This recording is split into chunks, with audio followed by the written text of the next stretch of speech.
it doesn't matter how much money you have if you don't feel like you have a rich life inside of you. That's real. If you want to be great at something, you have to be obsessed with it. It's extremely important in life to be alone sometimes. When people are calling you lucky, you've clearly done something right, because you know what went in the dark behind it. I think it's one of the most important skills anyone will ever learn. Your entire life can change. What would you tell yourself at 21? Like, it doesn't matter how much money you have if you don't feel like you have a rich life inside of you. That's real. It does not matter how much is in your bank account, how big your net worth is, if you don't feel like you have an abundant life, if you're stressed, if you're overwhelmed, if you're anxious, if you're constantly in drama, that is not abundance. But their number one regret is they wish they'd been less hard on themselves. They wish they'd been kinder to themselves. Because when you look back on your failures, made a bad investment, this person didn't love me back as much as I loved them, I got fired, I had a business fail. When you look back at the end and you have real perspective, you're going to be more upset about the way you responded than what actually happened to you. Life isn't about what happens to you, it's about how you respond to what happens to you, and recognize that emotion, the present value of emotion, is enormous in the moment. It's not one big thing we do over time. It's like, and I follow this too, it's like over life, it's like one small thing for me to change a habit of something that I do. Just start small and then conquer that thing and then move to the next thing and then move to the next thing. But at the same time, be kind to yourself. Like, we can't just beat ourselves up. I'm not this, I'm not that, I'm not confident. Like, that narrative just takes you down, down, down, down. And you can literally, I'm also not telling you to be like, I'm fantastic, I'm great, I'm this. It's just be here. Just be like somewhere in the middle. Your disappointment, you're going to look back and think, the only thing you're going to be upset about is how upset you were at it. On the flip side, when things are going really well, also recognize a lot of that isn't your fault. You got lucky. You're in the right place at the right time. You had someone take an interest in you and work and promote you. You had a stock skyrocket. Are you a great investor? No, you're lucky. And you're never more prone to a big mistake, professionally or personally, than after a big win, because you start believing it's you. Yeah. And the time when you have a great investment, you have great relationships, what you want to do is try and pull in your horns a little bit and be a little bit humble and as grateful as you can be, recognizing luck has been on your side. But beyond that, your luck is mostly a byproduct of the actions that you're taking in your life. It's mostly a byproduct of the motion that you're creating and the things that you're building, how you're actually going out and interacting with the world. Idea being, it's very hard to get lucky sitting on the couch doing nothing at home. It's much easier to get lucky if you're going out and doing something. To know who you are, to know what you were meant to do in life, why you were born, what makes you unique, requires a lot of reflection on yourself, self-awareness, self-knowledge. You have to go inward. And when your attention is always focused so much on what other people are doing, what other people are saying, what they think is hot, what they think is cool, you become kind of a stranger to yourself, right? A meme to say hard work is overrated.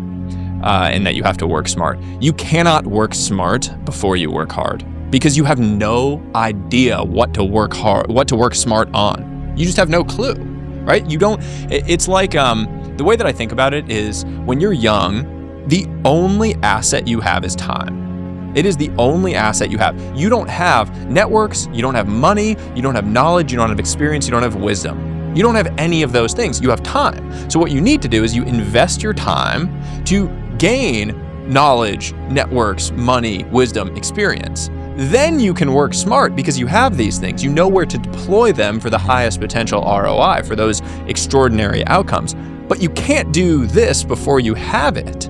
And so working hard is the investment of that time to acquire the experience, the wisdom, the knowledge, the networks, the money. And then once you have it, you can deploy it to work smart. You cannot hold somebody else to a standard that's higher than you hold yourself to. And so if you go through life needing heaps and bounds and wheelbarrow loads of grace,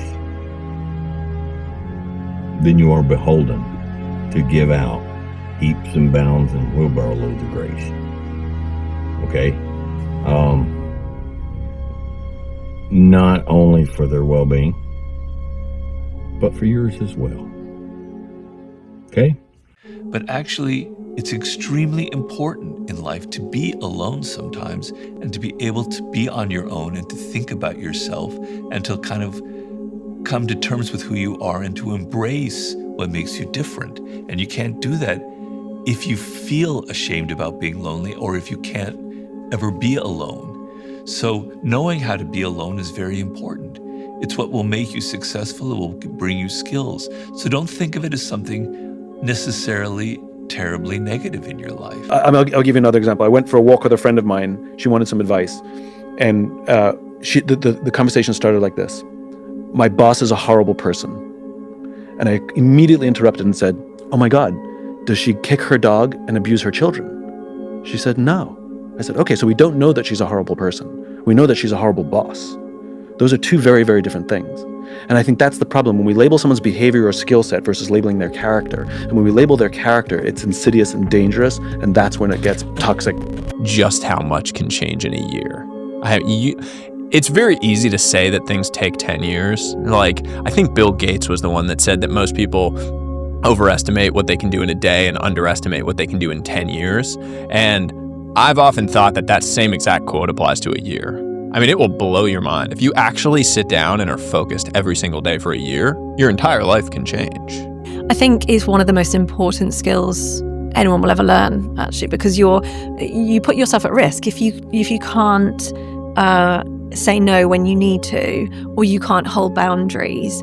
And there's that people-pleasing tendency. So if everything is about everybody else and what they want from you, and that's where it's not the same as being a nice person. So, if everybody else's needs and wishes and desires come first, and you don't have the ability to put a stop to that when it doesn't fit, then you'll end up doing things that you regret and don't fit with your values, or that don't feel like you're being a nice person, but it's because somebody else has more power over your behavior than you do. You've got two brains, right? This one and the gut. That's why they call it your gut instincts. Listen to it, always. And I think going back to people who are steady, you're talking about what makes you steady.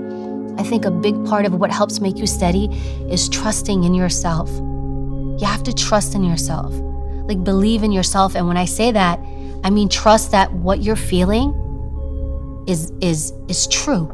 Like, listen to it and not let other people talk you out of things, or being able to say, I feel this way, I don't know why, but I'm gonna trust it.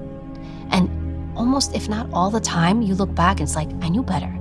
I felt this. I kind of sensed this. I didn't listen to myself. And if you're wrong, so you're wrong. And that goes back to uncertainty. People are afraid to be wrong. What would you tell yourself at 21? I don't know. I would have said just persevere and actually believe your instincts. Mm-hmm. Instinct over intellect. Always instinct.